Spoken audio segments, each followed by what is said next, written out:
हाय। कल हमने बात करी थी तनाव की परिभाषा कि आखिर तनाव क्या है और उसके कारण क्या है।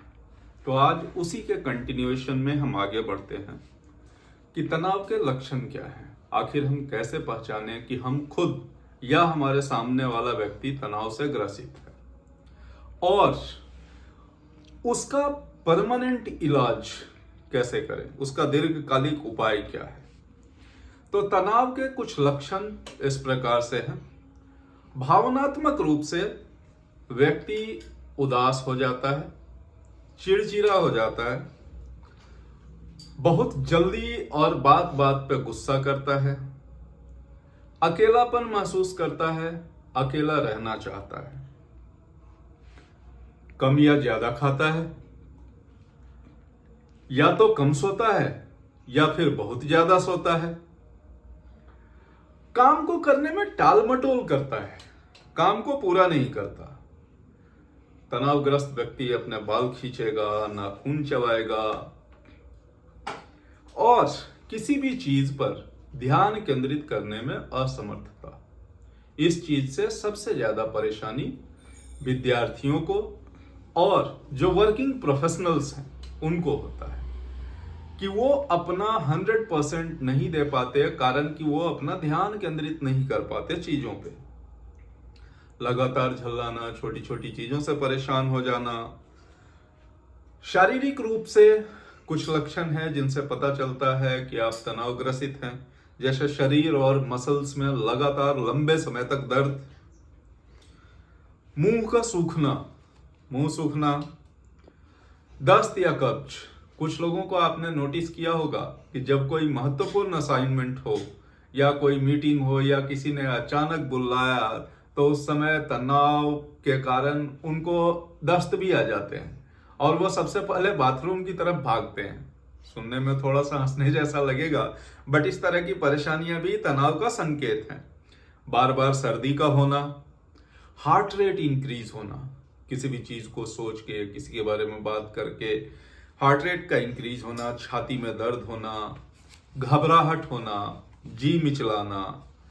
तो ये सब तनाव के कुछ लक्षण हैं जिनसे आप अपने आप को असेस कर सकते हैं या अपने सामने वाले को असेस कर सकते हैं कि आप खुद या सामने वाला व्यक्ति तनाव से ग्रसित है या नहीं। तो अब ये तो हो गया कि हमने आइडेंटिफाई कर लिया कि ईदर हम या हमारे सामने वाला तनाव से ग्रसित है। तो अब इसका मैनेजमेंट कैसे हो, इस तनाव को दूर कैसे किया जाए, इस तनाव को भगाया कैसे जाए। तो इस तनाव को भगाने के कुछ उपाय हैं, कुछ सामान्य से उपाय जो लोगों को फॉलो करने चाहिए और जिनसे रियलिस्टिक रिजल्ट्स मिलेंगे। मैं वैसे कुछ उपाय बताने जा रहा हूं। तो सबसे पहला उपाय है कि अपने लिए रियलिस्टिक गोल्स सेट करें। अपनी कैपेसिटी, अपनी औकात के हिसाब से ही अपने लिए गोल सेट करें।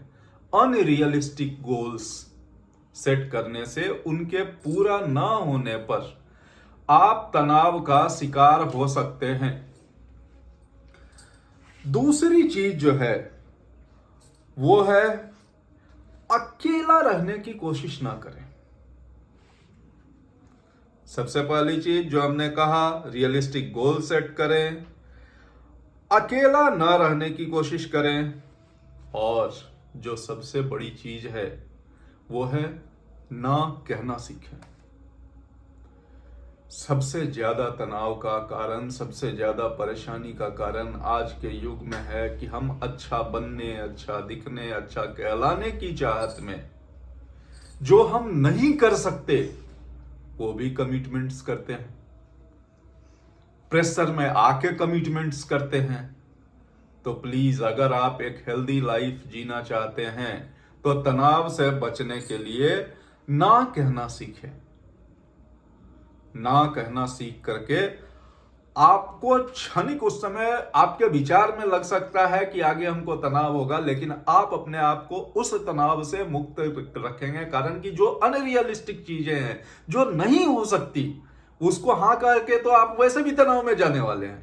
तो अपने तनाव को करने के लिए ना कहना सीखें और ना कहने को एक आर्ट की तरह कहें, ना कहना भी एक आर्ट है जिससे सामने वाले को बुरा भी ना लगे।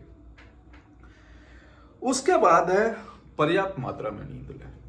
एक वयस्क व्यक्ति के लिए 8 घंटे की नींद जरूरी है, तो कम से कम 8 घंटे की नींद जरूर लें। और एक जो सबसे इफेक्टिव तरीका है तनाव को दूर करने का, हम कॉर्पोरेट वर्ल्ड में ना आरसीए करते हैं, रूट कॉज एनालिसिस।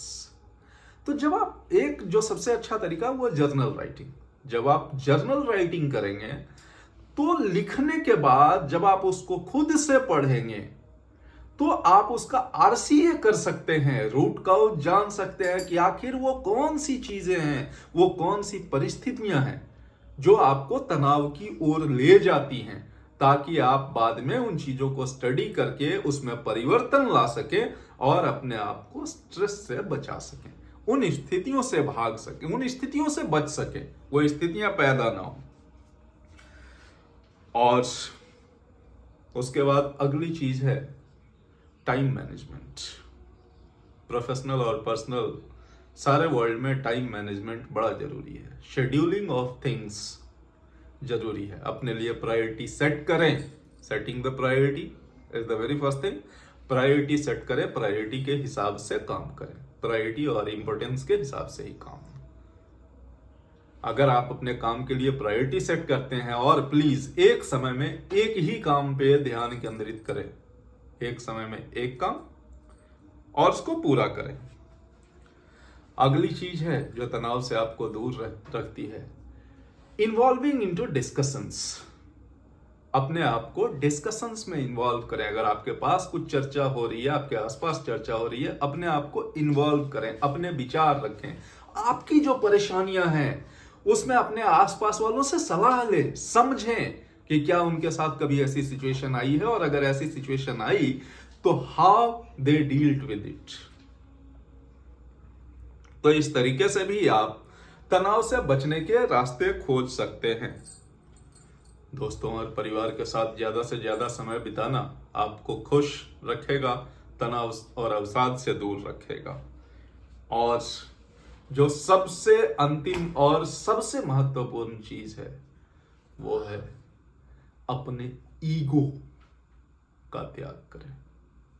जिस दिन आपने अपने ईगो का त्याग कर दिया उस दिन आप इन सभी चीजों से ऊपर उठ जाएंगे। एक स्वस्थ जीवन, एक स्वस्थ रूप से स्वस्थ लोग, मानसिकता वाले लोगों के साथ, स्वस्थ मानसिकता के साथ जी सकेंगे।